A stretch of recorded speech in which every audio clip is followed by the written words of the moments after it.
and welcome to The Royal Beat, the show that keeps you up to speed with all the very latest from within the palace walls. Coming up on today's show, have you spotted the link yet between Bridgerton, the Netflix juggernaut, and Princess Diana? Have a little think about that. We'll be returning to that a little later in the show. Plus, telling you all about the Duchess of Cornwall's brand new role, which aims to span the generations. And in a moment, I'll be joined by Vanity Fair's Katie Nicholl and royal author and biographer Robert Jobson to delve into this week's royal headlines. But first, have you ever thought about the security detail that sits around our royal family? It's always a contentious and hot topic. Who gets it, who doesn't, and who pays for it? But when it comes to who calls the shots, is it the intelligence community that make the final call, or the royal family itself? Well, joining me now is the co-author of a brand new book, really fascinating read, called The Secret Royals: Spying and the Crown from Victoria to Diana, which uncovers the relationship between the royal family and their security detail, the intelligence community. And this covers everything from the reign of Victoria all the way through to the death of Diana. So, Richard, thank you so much for joining me. Talk me through, first and foremost, why you've decided to put this lens on telling the story of our royal history. Well, The Secret Royals really tells, a kind of a new story about the royal family. It's the royal family seen through the eyes of 007. Right. And now you're selling it. What's lovely about it is what we discovered as we researched the book was that Queen Victoria, our current queen, are not just recipients of the top intelligence. They're top diplomats, they're top kind of spy masters. They really are active in the international scene and doing some of the most surprising operations. Which is fascinating. I mean, you actually are as bold as to say in the book that the Queen knows more state secrets than any other living person. Is that right? Absolutely. So, when there's a top intelligence report, there's 12 copies. Number one doesn't go to Downing Street, doesn't go to the head of MI5. It goes to the Queen. Really? So let's talk about how you've tracked this relationship between intelligence, the intelligence community is what you refer to it as, and our royals. Starting with Victoria, because this was a woman who had 8 attempts made on her life and really didn't bury the fact, did she? She was quite bold in sort of calling them out on it and carrying on regardless. Astonishingly, in 1849, there's an attempt to kill Queen Victoria. They don't catch the assassin, so Queen Victoria and Albert go out the next day to try and lure the assassin in. So they put themselves like bait. Yeah. And sure enough, the assassin turns up and the assassin is caught. I mean, how brave is that? And why was she such a target? What, was she considered contentious, controversial? So there are 2 threats to the monarchy, either Victoria or the current monarchy. Firstly, people who are sadly a little bit unstable. Yeah. That's very common. But 8 seems a lot, doesn't it? What we call fixated people. But the most dangerous moments are, the world loves the Queen. The Queen can travel around the world. No one's going to have a go at the Queen. But it's who she's sitting next to. She's often sitting next to more controversial world leaders. Mm-hmm. And that's when she's in the most peril. Now, actually, your book really lays out the risks that sit around being a member of the royal family. And we saw quite recently, for example, Harry being very upset that his security detail had been taken away from him because he feels clearly that there is very real and present danger. Would you agree with that? Yes, he's inherited threat. It's not his fault. Mm-hmm. And I think this problem, one of the things that comes through in The Secret Royals is this is not a new problem. We've seen 3 generations of people exit from the royal family. The Windsors, we've seen Princess Diana leaving her security behind, and now Harry. And security is arguably the biggest problem. Yeah, I mean, he was not keen to shake his security, as we saw with the presents that sat around them on their tour of New York. But you mentioned there the very real threat to the Windsors after the abdication. Did they receive security? Was there a genuine threat to their lives?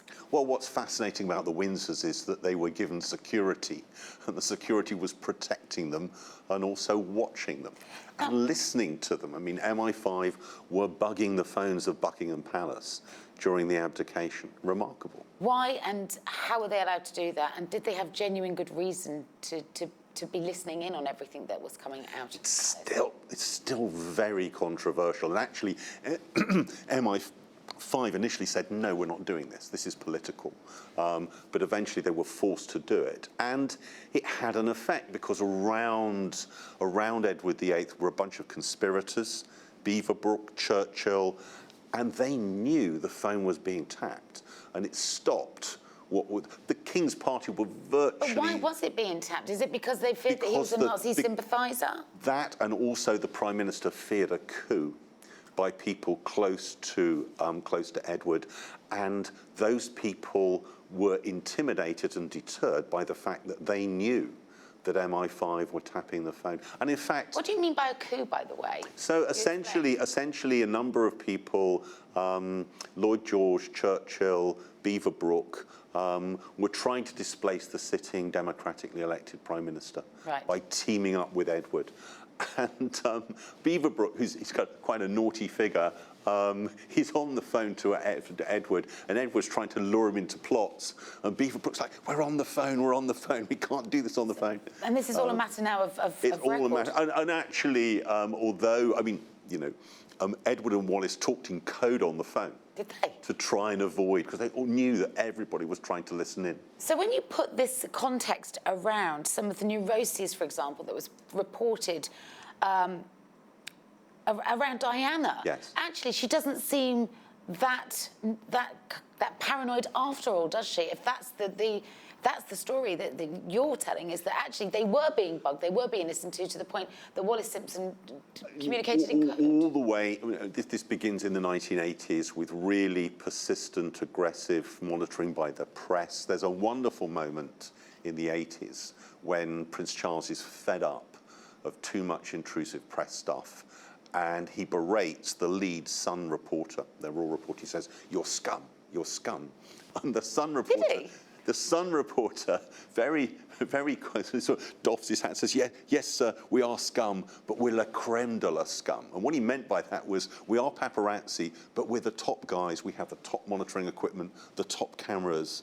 And this is the era when, you know, that sense of surveillance really overwhelms the royal family.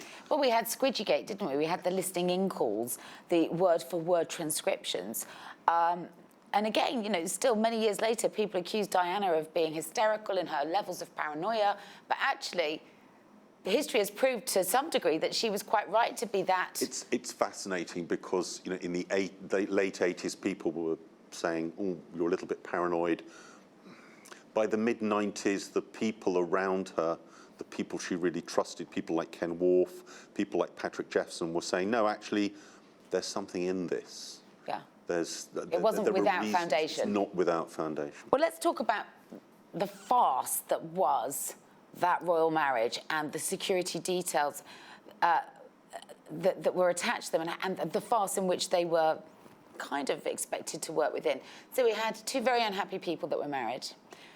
By this point, both of them having extramarital relationships. As we know, Charles went first, historically, by reigniting his relationship with Camilla.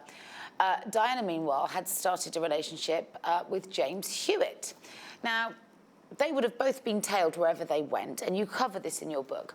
What's kind of fascinating is that Camilla, Charles's then mistress, lived opposite, in London, James Hewitt, yes, Diana's lover. And to make matters more complicated, James Hewitt's Commander-in-Chief would have been Camilla's husband, Andrew Parker Bowles. How on earth, as a security detail, do you navigate the politics of that? Oh, I think if you're a security officer, you can deal with anything. But you're absolutely right. Initially, we thought, gosh, they must have dropped their security when they were doing these things, but they didn't. Their security was always with them, often 10 feet away in the next room when these sorts of things were going on. So, utterly it's even reported in your book that Camilla had a penchant for doing her housework. I'm not quite sure, I'm quite convinced that Camilla did her own housework, but there we are. But naked, and that James Hewitt would often witness her kind of parading around her property, not particularly well dressed. Yes, this is one of the stories in the book, and it's quite something, isn't it? It's fascinating. It's fascinating. It's fascinating. I'm most surprised at the fact that she did her own cleaning. You know, I mean, they were born into high society. They were, you know, Andrew Parker Bowles was absolutely, and you know, this to some extent speaks to the loyalty of these people. They were willing to put up with any situation, and I think for these very professional people, what was really sad was watching Princess. We now know the moment when Princess Diana dropped her security. It's December 1993, and their utter conviction, and they're right, that if professional security officers had been around her in Paris, then those terrible events would not have happened. And do you believe that? Absolutely, and we're learning more every week about that episode. Quite recently, it's been revealed that the car she was travelling in was probably what we call a cut and shut. So it was a write-off that was put back on the road, and it was reportedly unstable. Not to travel at more than 40 miles an hour, and of course she was doing more than 40 miles an hour through the tunnel. So all these very diligent, very caring, professional security officers, Special Branch MI5, they're all convinced that if that protection had been around her in Paris, these events wouldn't have happened. Can we talk about the attempts that were also made on our Queen's life and her son, Prince Charles, especially on the day he was invested as the Prince of Wales? She was having what I could only describe as kittens as a mother, because there was a very real and present threat that an attempt would be made on his life that day. Absolutely. This is the investiture of the Prince of Wales in 1969. You know, one of the things we loved when we were researching the book was that the reason these plots fell apart was the Welsh nationalists were planning to use kamikaze dogs. They got these dogs, they were going to fit them with explosive, they were going to send the dogs towards the royal family. And of course, some of the Welsh nationalists are dog lovers, and they're like, you can't do this to dogs. So they actually blew the gaff on some of these plots. But it was very serious. The whole royal family pretty much were on the train. The train was a target. And as the train sets off, the Queen Mother says to Charles, it's too dangerous. You're not going on. We're going to use a body double. Little joke. And for about an hour, Charles thought he was going to be replaced by a body double in the ceremony because it was just too high risk. So this photograph we're seeing here, I mean, regardless of the fact that there's a key moment in terms of, you know, royal history and the royal family, this is our soon-to-be heir. As a mother, she must have been in a terrible, terrible dilemma here. Absolutely. I mean, this is one of the most dangerous moments for Charles and indeed the whole royal family.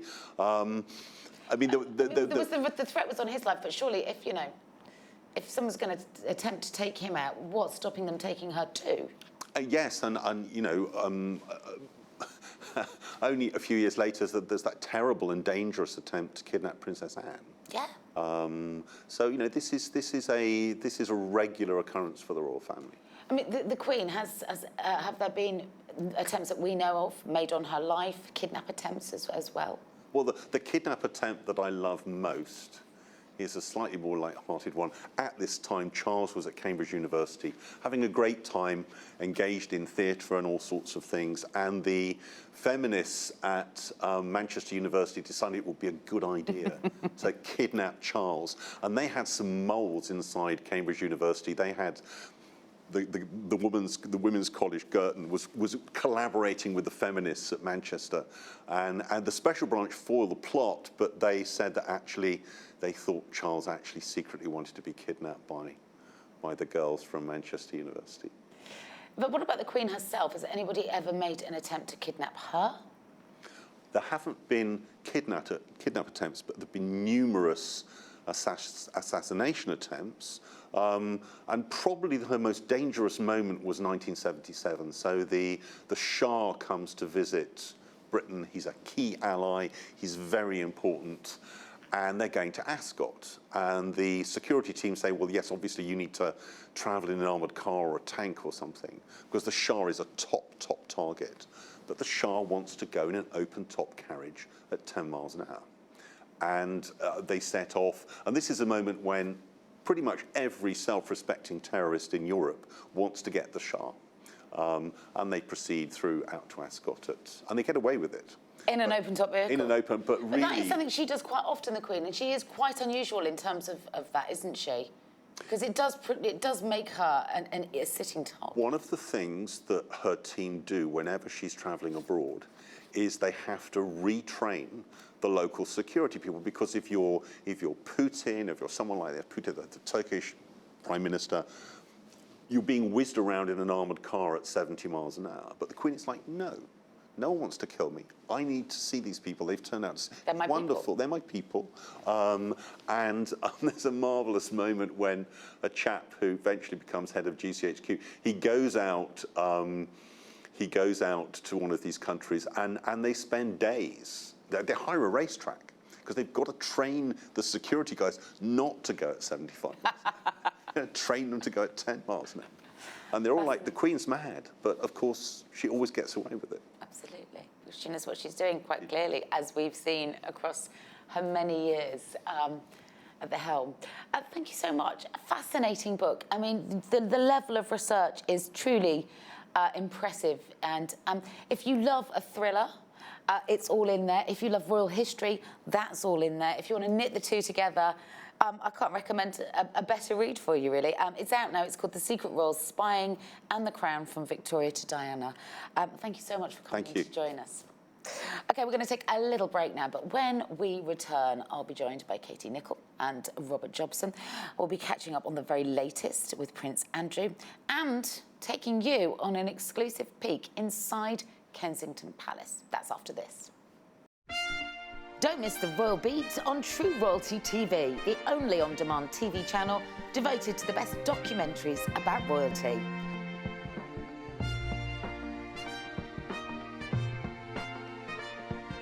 In a True Royalty original, we reveal where the Queen is bigger than any other celebrity brand on the planet in Elizabeth at 95, the Invincible Queen. Princess Diana's brother, Charles Spencer, takes us back to a battle that changed history in Blenheim Palace. And from Princess Diana to Grace Kelly, learn all about your favourite royal women in Princesses of the World. You can get this and so much more only on True Royalty, the home of Royal TV. Welcome back to the Royal Beat. Joining me now, thrilled to have them back as always. I have Vanity Fair Royal Editor Katie Nicholl. Great to see you. And Royal Author and Biographer Robert Jobson. How are you both? Very, very good. We're great. OK, first things first. Let's talk about the Queen, who has been in Scotland this week, formally opening the new season, or the new session, sorry, of the Scottish Parliament. It was during this speech that she reflected on the deep and abiding affection that she and her late husband, the Duke of Edinburgh, had always held for the country. And it's in fact the first time that she's spoken about her husband since he passed. So before we talk about the significance of this, here's a reminder of what she said. I have spoken before of my deep and abiding affection for this wonderful country, and of the many happy memories Prince Philip and I always held of our time here. It is often said that it is the people that make a place, and there are few places where this is truer than in Scotland, as we have seen in recent times. We all know of the difficult circumstances that many people have encountered during the last 18 months. However, alongside this, there have been countless examples of resilience and goodwill. Following my grandson's time as Lord High Commissioner, Prince William has told me many heartening stories that he heard firsthand of people and communities across Scotland uniting to protect and care for those who are isolated or vulnerable. So there she is, our Queen, back in the country that means so much to her. This is really a place that she and the family retreat to for their own private family time, isn't it? Well, it is, absolutely. And Balmoral is, one of her favourite residences. It's where she's just spent an extended summer break, her first without, obviously, Philip by her side. She had lots of visits over the summer holidays from her family. And I think it is quite significant that her first official engagement back to work after the summer is the state opening of the Scottish Parliament. And it does give her an opportunity to, in that public capacity, connect with the Scottish people. And, you know, she talks about her family's affection with Scotland. And this comes as Scotland is talking about another referendum, independence. And I think, you know, what she's doing here is exactly what Prince William did in his capacity as Lord High Commissioner, which the Queen also referenced in that speech, is whether they become independent or not. Clearly, for the royal family, that royal link with Scotland is enormously important. Hugely Well, important. she is, you know, her mother was Scottish. She traces her ancestry back to Robert the Bruce. I mean, the fact is, you know, just because even if they do become independent, I mean, she's the Queen of Canada, she's the Queen of Australia, so it wouldn't be different in that respect. But I think that she doesn't want to lose being the monarch of the United Kingdom on her watch. I think that was a very important speech. Look at that brooch she's wearing. There's all the signals there. And I think the signal of continuity, talking about Prince William, as Katie was saying, being the Lord High Commissioner of Scotland, Prince Charles sitting there in his kilt, all of these things, you know, are important. But and I think actually for Scotland, for the royal family, it's hugely important. The Prince of Wales, with his investment in Dumfries House, he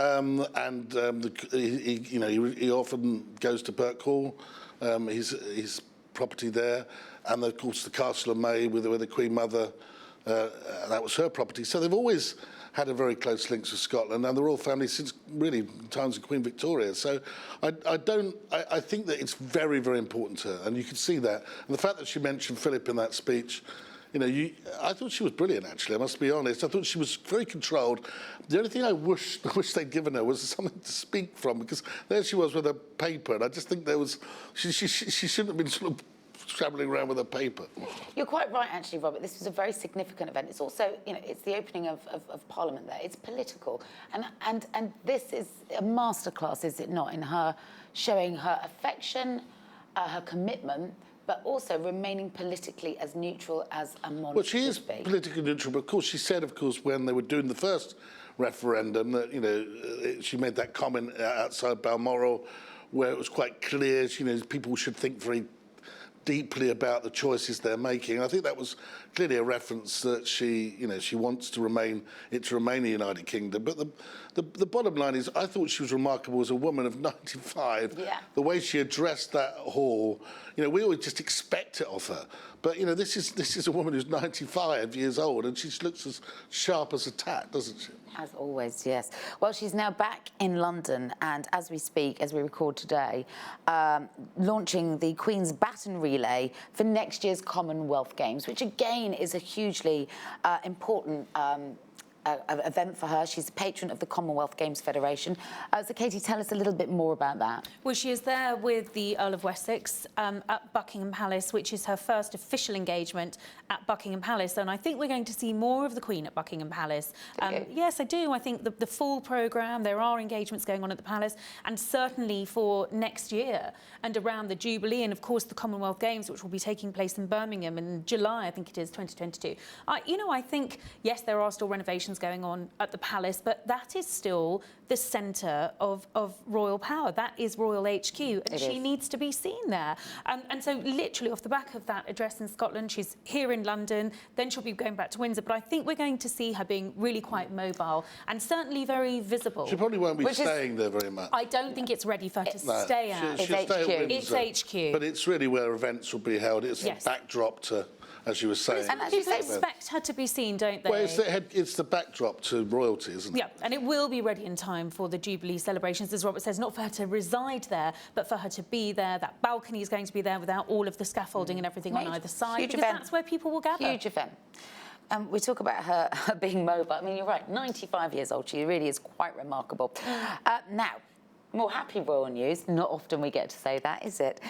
Princess Beatrice and her husband Eduardo have confirmed the name of their baby girl. In a personal tweet, Beatrice shared a photo of her daughter's footprints. She says, "We are delighted to share that we have named our daughter Sienna Elizabeth Mapelli Mozzi. We're doing very well, and Wolfie is the best big brother." Feet? Why do they keep doing this? With Meghan and Harry, I love that that's your first reaction. Meghan and I actually, when they were we got tipped off by the palace that there's going to be an announcement. I actually on the WhatsApp group said, please, no feet, before they'd released it, because they said there'll be a picture, but it might be the. They obviously didn't pay any attention. Or they're not listening to you, Yeah, but we get bits of arms, what's wrong with the old-fashioned? Here's the baby, move on. Well, that's obviously a personal choice of the parents. What do you think of the choice of the name, Sienna Elizabeth? Yeah, I liked it. I liked it because It's very pretty, isn't it? it's a Sienna's nice very, name. very pretty. It's got that Italian link, and it also means, doesn't it?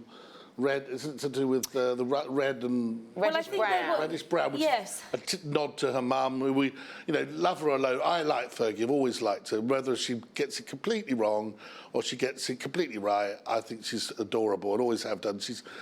I mean, she'd be fussing around like no business. Uploading it all to her YouTube channel. Still one of my favourite YouTube channels. She's so enthusiastic, and she's had a roller coaster ride, Sarah, and she'd be thrilled that now her daughters are mums and she can enjoy it. And she's such an infectious person. She really is. She is, and I think she's absolutely loving being a grandmother. I remember speaking to her when the girls were pregnant, and she was so excited about it. She really couldn't wait for it. And I think you see that, whatever you think of her, there is a genuine joy. She's in one being of the a nice ones. She's one of the nice people. I remember years ago at the skiing resort, and she was there, and she invited me over to join them at the table for a chat. And when we sat and had some food, she's a lovely lady. I think she's much misunderstood, and she's shown. We'll probably come to it later. Great loyalty to Prince Andrew, and God alone knows what he would do without her now. I really don't know what he would do. I mean, let's just return our attentions to Beatrice. I mean, when you think about these massive milestone moments in her life, her wedding, her pregnancy, and now the birth, all of them somewhat overshadowed by her father's scandalous headlines and the accusations that are being levied against him. Yeah, I'm afraid they have been. And, that wedding picture, isn't it? It's such a classic example. It's not her parents who are standing there. It's almost like they've been airbrushed out. Exactly. There's like There's a a missing space. duo in the centre. Yeah, which is wrong, really, and it's sad. I'm sure they've got private pictures where. Yes. Of course. But this is the one that was released publicly. But in which case that means that the parents of the bride are considered to be not fit for public consumption? Well, they're probably maybe parent. I don't think Fergie should be included in that. No. But doesn't the Duke look amazing? There he was just before he passed away. But he's bolt upright, like he's on the standing to attention. I think also these babies have been just happy news for a family, which, as you say, Well, 4 great-grandchildren just this year the Queen's had. That's and quite it's been something. amazing. But I think particularly for Sarah and Andrew, who are obviously going through a very difficult time, that joy of becoming grandparents, even though Andrew couldn't have been part of the official pictures. And maybe, Robert, to go back to your foot point, that's why they chose something like that, because actually it's very neutral. I'm so I know over you the don't foot. like it. Well, listen, let's... And arms and legs. Here's Baby pictures is fine. That's enough. I'm going to stick with the good news with the royal family. We have to mention, of course, last week's Bond premiere.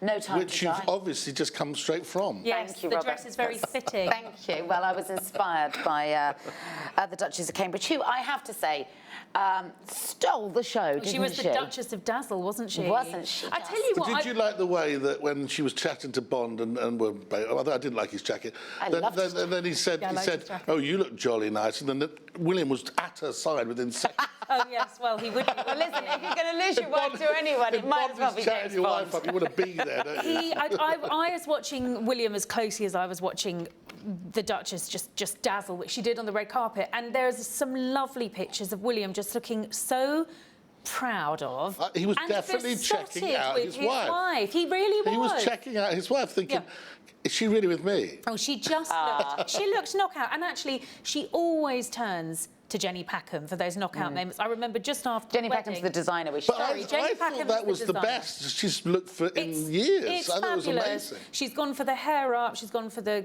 It is The girl with top the golden to gown. Yeah. Top to toe golden glamour. And that amazing cape that really it was added fabulous. drama to the dress. I mean, I don't think anybody was talking about anything but her that night. well, the thing is, if you're Well, they going weren't to talking go and about walk Camilla's dress in the same way, really, were they? if you're going to walk a red carpet with a load of A-list stars, that is a way to stand But this out. was almost a Diana moment, wasn't it? Oh, yeah, I think it was real stars. We I mean, will, look we at her, will she all looks remember this amazing. dress. Absolutely knockout. She really did. Actually, she looked Camilla brilliant. looks quite nice. Apparently James Bond's actor, Daniel Craig, told her, you look jolly lovely. Jolly lovely, yeah, I lovely. bet he did as well. I bet he did. And nice to see that they are, I mean, obviously both William and Charles there in their professional capacities, one for their work with the BFI, the other for their work with BAFTA. Well, this is really the royal family of the future, isn't it? It is, isn't it? That's what we're looking what at. we've got. Lineup. This This is is the it. future lineup. But they're doing a lot more together now, and we see that with the Queen too being supported as she was in Scotland by Charles and Camilla. They really are kind of reaffirming their numbers, aren't they? Well, we're looking at a very new Fab Four. I mean, this time a couple of years ago, we were writing about a very different Fab Four. Yeah. Meghan and Harry. Totally. William and Kate. And of course, that didn't turn out to be so fabulous. And as Robert says, this is the future of the royal family. Well, he's very much, now the Duke's passed, sadly, you know, the Prince of Wales is the patriarch of the family, you know, you get that sense. And I think it's important that they appear together, not all the time, but, you know, regularly. give that sense of continuity, you know. Now, there's another premiere that the world has been waiting for with bated breath. It's season 2 of Bridgerton. The series, I cannot wait. That earlier in the show, and I'm sadly you are going to have to wait, 2022 is when it's coming, but we have got a little tease of what's in store. Ooh. Afterwards, I'm going to be asking you, have you figured out the link between Bridgerton and Princess Diana? But first, here's what's coming your way. I can hear you. Pardon me, my lord. I never got your name. I was wondering if we'd meet again. So you might discern if my wit is acceptable, my manners genteel. You were eavesdropping. It was hardly an effort, seeing as you were proclaiming your many requirements for a wife, loud enough for the entire party to hear. You take issue with my requirements? I take issue with any man who views women merely as chattels and breeding stock. None of that was meant for you. Viscount Bridgerton, yes. When you manage to find this paragon of virtue, whatever makes you think she will accept your suit? Are the young ladies of London truly so easily won by a pleasing smile and absolutely nothing more? So you find my smile pleasing? I find your opinion of yourself entirely too high. Your character is as deficient as your horsemanship. I shall bid you good night.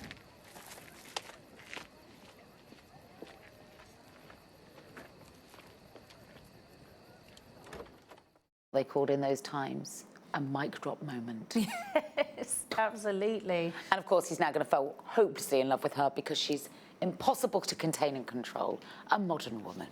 So what's the link, do we think, between Bridgerton and Diana?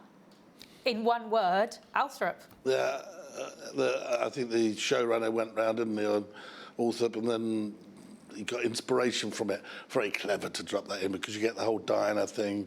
And I think Earl Spencer's made some comments about it saying, oh, well, it's fantastic. Well, yes, what he actually tweeted was that the interiors of Althorp had inspired That's right. the look and feel of all of the interiors that we see on Bridgerton. Yeah, it does. I mean, if you go around Althorp, which is a great place to look around, not only with the Diana Museum, which is fabulous to see, you know, I think It's a heck of a house, isn't it? He's done a very good job, sort of, shall we say, bringing it back to the history that it was before his Look at the opulence of it. You can see why it chimed with him in terms of the periods look at that marrying table. up. You look Yeah, at it's the quite table something, like that. isn't it? Beautiful. It's sort of Buckingham Palace state style on a miniature version, isn't Yeah. it? Well, actually, I mean, it's been in the Spencer family for over 500 years now and was first acquired thanks to their success as sheep farmers. There you go. Did you know And that? Charles got a went there once. fascinating Charles only really went there once and stayed there. And I know this little story that happened when he was there. He got into such a mood that he was trying to open the window and he couldn't open the window and he smashed the window. And he got into, when he was there, and it never went back. He never went back. No, it was he got into he couldn't open it because he wanted the air to come in, and he couldn't open the window. Well, it is. You're So right, you'd have Robert. to smash It the is window. clever doing it here, and I'm clever of Earl Spencer to sort of capitalise on it because I'm sure ticket sales to go and see Althorp when it is open to the public will go up, and of course there is the Diana. And it's really Museum worth and the lake. seeing. It's really, I mean, people that haven't seen the Diana, had that Diana experience, when you go around it, it's not particularly big, it doesn't take a particularly long time, but I found it quite moving, and given that I'm a relic and was around at the time when she was doing these things. You see things from tours she went in the early 90s that I was on, and I just thought, and it's so, interesting it's now in a museum. Perhaps that's where I should be. And listen, 29 years Charles has been in charge of the property as the 9th Earl. Yes. I think he is delighted. Is it as long as that? Yes, it is. Wow, That's how old we all are, Robert. I know it's hard to believe. Did you say 29 years? 29 years, yes. Well, since the old Earl passed? Well, Yes. Well, since he's lived there for 29 years as the 9th Earl Spencer. Wow. And it's, it's 13,000 acre estate. This will be a huge boost for him because... Well, it will. It's cost a lot to run an good for estate business. like that. It does, yeah. Absolutely. He's a good guy. You know, everyone used to give him a hard time, but every time I've met him and been up there, he's always goes the extra mile. He tries hard. I think he's much misunderstood. Well, if you want to see him in action, I'm afraid this is only available for our US viewers, but we have a brilliant documentary here on True Royalty called Althorp, A Family Garden, and Charles himself takes viewers on a tour of the grounds that played such an incredibly important role in his and Diana's childhood. Yeah. Very nice, very nice. And you think that's not a big house? Wow, I beg to differ. Now, as we know, the Duchess of Cornwall is incredibly active when it comes to her charity work. Since her marriage to Charles back in 2005, she's become president of over 90 charities. Work shy she is not, and she touches on some pretty difficult subjects sometimes, including health literacy, supporting victims of rape and domestic and sexual abuse. And then just this week, we've seen that she's become a patron of Silver Stories. This is beautiful. I love this. It's a charity which encourages children to read to the elderly to help combat loneliness. And was this her idea? Is this something that was pitched to her? What do we know about it? It was her idea, wasn't it? Literacy is very, very important to her. I mean, she reading of books. I mean, she always issues her reading list. But I remember going around one of the prisons in London with her, where she was, trying to get the whole literacy programs up and running there, because so many guys and girls are in prison, they can't read or write, and this is fundamentally a big problem while they're there. So these sort of ideas of pushing literacy, particularly amongst children, getting children to interact with older people who are lonely, I think it's terrific, and it just shows you that she's in tune with both the children that they come into sometimes to the palace to read and have events there, but also with that key element of loneliness of older people. Absolutely. And interacting young and old. I think it's fantastic. It's a bit of an extension as well of what she did in the pandemic. She was very astute, wasn't she, when she launched the Reading Room? Yeah. Which is a sort of online forum. You could go and share books. She loves reading. She and so does Charles, actually. Yeah. The pair of them, they work their way through libraries of books. And, this is a sort of happy marriage, I suppose, of her two passions, reading and looking after older people in the community. And you're quite right, Kate, she has taken on some really tough causes, and I actually don't think she's given full credit for the work that she does. She came to this very late. When she married Prince Charles, then she hadn't done any of these engagements. Well, she was the Osteoporosis Society, and that was about most people becoming, looking forward to retirement, and now she's had to build this entirely new career, interacting with people, doing the things in this role. In a role that, you wouldn't necessarily thought that she was ever going to do. She should be about to retire. And also, had spent many years prior to the relationship being out in the open, having to be incredibly quiet, say nothing, not be seen, all the time, not be heard. So, she really has had a mountain to climb. She's a great lady. You go on the tours with her, and she's always accommodating, always good to the media. She'll always come back and chat to you. And not only that, she's accommodating on the engagements. What are the guys looking for? The camera, the photographers, and she always works very hard well. And she's always very friendly to us, isn't she? Yeah. There's always a kind word. There's always a joke to be made, and she also does knows, it with good grace. She knows, that sometimes there they are. They're two people in their 70s, not necessarily the greatest photographic opportunity, but then remember being in Christchurch, where they That's harsh, Robert. Well, I beg to differ. The Bond premiere, you said she looked beautiful. She did. No, she did. But I'm saying in terms of, if you're on a tour, you've got to have something that is better than Charles talking about sustainability and her talking about reading. So she'd walk past, and there was in Christchurch, which had all been damaged by the earthquake. And then she saw this dance group, and she went into the dance group to dance. Once she had done it, the Prince of Wales had no choice really but to go in. He's quite a good dancer. And so the whole thing was them dancing with this troupe in this area, in Christchurch. And the papers, it was all over pages 2 and 3 in a page 1 picture. And that was down to her canniness. And another time they were looking at some boring things, a bloke sharpening some knives. She grabs the knife and puts it to his throat, knowing the picture is going to be a brilliant picture. So that's just, she's only joking, I think. But the point of it is that picture would not have happened unless she'd seen the situation she's very and made playful. it work. And you've got to try and make these things work. Absolutely. And that's why we'll always be grateful for her, because, she's got to try to, the Prince of Wales is not going to play up to those sort of things. No, but she can. She can coax him in. Okay, time now to turn our attentions to where we are in the story of Prince Andrew and the allegations that have been made against him of sexual assault, the lawsuit that has been levied at the cost of millions, we're being told, by Virginia Giuffre. We've learnt this week that it's been reported. We don't know. I don't know it to be fact. You tell me that the Queen is paying for Andrew's, privately funding his legal bill, which is stacking up, and we're no closer really to any kind of conclusion here.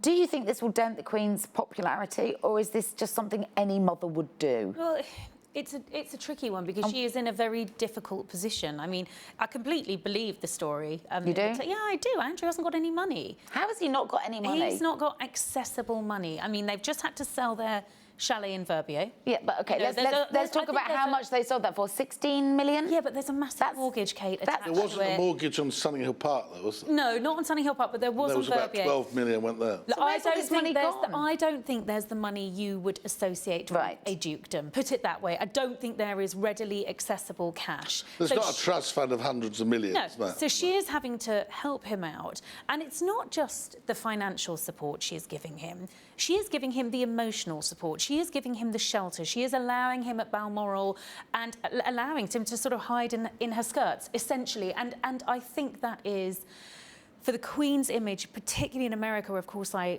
write for an American audience. Yes. It is damaging for her. Yes, but people are concerned that the Queen especially is when so you publicly supporting Andrew, and they question it. She And they has question to the wisdom support of him. it. Well, hold She on, has to Robert, because support we've just applauded the fact that Camilla, for example, has championed difficult causes, including sexual abuse. Yeah, but ultimately, as it stands, he has been not accused of a criminal case because her evidence was seen as impertinent, number one. That's the quote from a judge who said the evidence from Mr. Virginia Giuffre was impertinent and wasn't included in any criminal case. This is a civil case that has been brought against him. Civil case, not a criminal case. Well, was the criminal case not able to proceed because of dates and times? Was that a factor as well? Because the evidence that they were presenting was not seen as necessarily, it was seen as that was impertinent and inaccurate. Right. And Andrew refused to go out for a trial. Yes, he did, because that's what you would... But the point is, there has been no criminal charges against him, and the judge called the evidence that, OK? So that evidence it's not a criminal case, number one.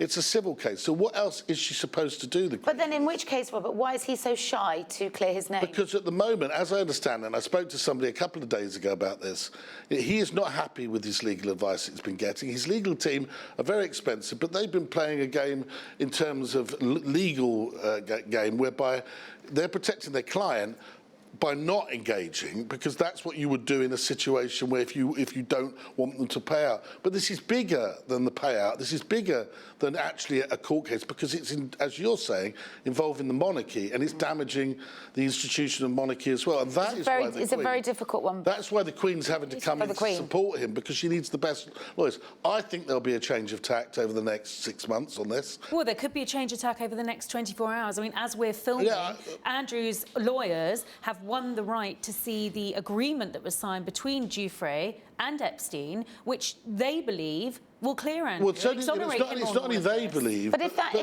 But sorry, Robert. If that is the case, why has it taken so long for that document to make its way? Well, that's quiet. And the fact is, there's a professor, a Harvard professor, who was accused of similar sexual assault by Miss Giuffre, that actually her case against him has been dropped because of what was in that claim. And what he was saying, and he has said it publicly, is that agreement meant that once Epstein had paid out several £1 million in 2009, that agreement ended any claims against him and other people associated with that claim. Now, her people dropped the case against the Harvard professor, who was also was a friend of Epstein's, and he represented Epstein. That's why Andrews people need to see these documents. If they don't exonerate, or if they don't mean that they can't pursue it, then he has to come out fighting, and I think he will. As a critical 24 hours in this case. We will, of course, bring you up to speed with every development on the next episode. Now, it seems that Meghan and Harry have managed to court more contentious, difficult, negative headlines. Funny that. After leaving their whirlwind tour of New York City on a private plane mere hours after they appeared here on stage at the Global Citizen Live event, which in part promoted the US cutting its emissions by half, or in half by 2030. So considering that they want to be seen as advocates of change, have they not helped themselves again when it comes to landing this messaging? Well, there's a pattern to it, isn't there? And I remember when they were still working members of the royal family, and they spent a summer being privately jetted over to Elton's house and here, there, and Ibiza, and they were advised by their very good senior member of staff at the time not to take private jets because it would come back and bite them on the proverbial, which is exactly what happened. And you have to ask yourself, you're here, you're on the stage, you're preaching to the Generation Z about climate damage, environmental, saving the planet. Brilliant. And then you get on a private jet. It's not just that. There were the convoys. There's a convoy of the FVs, the whole thing. Going on a private jet is 14 times more than if you'd taken a per person commercial airline. Commercial, and it would take you a year to do the same, to drive your car and do the same emissions. So they're having to go at people, you know, it's just total hypocrisy. Well, but the point is, it's great that they did it. I thought that it was great that they were wanting to be back on out there doing their things, saying the right things. They enjoyed their visit to New York. It was like a mini royal tour. They wanted to do it, and that's great. But it's just the way they got there.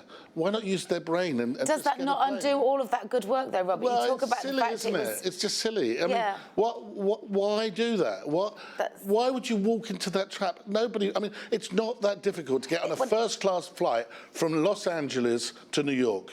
It really isn't. You say, why would you fall into that trap? But they've been here before. This is a lesson that Probably could because have already someone's been giving them learned. a free flight on a private jet. Yeah, and I wonder how much advice just falls on deaf ears. And also their awareness. I mean, turning up at an underprivileged school in Harlem in a couture coat that costs more than, you know, their combined incomes of most of those parents at the school. It doesn't make any sense. Yes. It just shows them to not be What did in touch. the New York Post called them? Clueless Californian tourists. And that's the New York Post. And you see, that's very interesting. It's not just That was the New York Post splash. the British tabloids attacking them. I think now you're beginning to see the American tabloids, the American media also asking these questions, and I hope they continue to do that because they cannot put themselves up on this stage. I also thought it was a real shame that they've clearly, whatever wobble they had when they were talking about Brexit or whatever, you know, they do enjoy the limelight. They do enjoy being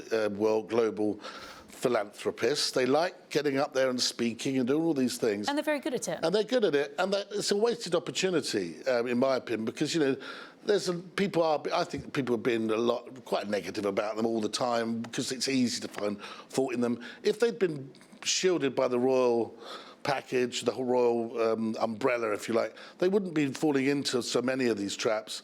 And they'd probably still have a degree of popularity and a chance to have a voice. I don't think that in 5 years' time people are going to be listening, particularly after when his book comes out and he starts slagging off the royal family.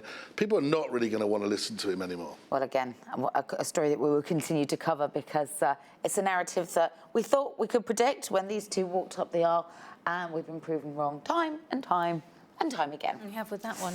Now, before we go, I just wanted to let you know about a brand new 2-part exclusive documentary that we've got here coming to True Royalty that takes you behind closed doors at Kensington Palace, following the biggest renovation Kensington has ever seen. It's fascinating. Take a look. Nestling at the edge of Hyde Park in central London, there's a secret palace where Prince William lives with his family. We do frequently get asked if people are able to go and have tea with William and Kate. And Prince Harry and Meghan announced their engagement. Some of us remember Harry as a young child throwing stones or feeding fish. It's been a royal residence for over 300 years. Queen Victoria was born here, Princess Margaret parted. And the glamour of Diana still draws the crowds. And you can catch that here on True Royalty from October the 15th. Well, that's all we've got time for today. As always, plenty to talk about and plenty more to pick up when we see you next time. My thanks to Katie and to Robert. And we'll see you in a couple of weeks back here on The Royal Beat. Thanks for watching.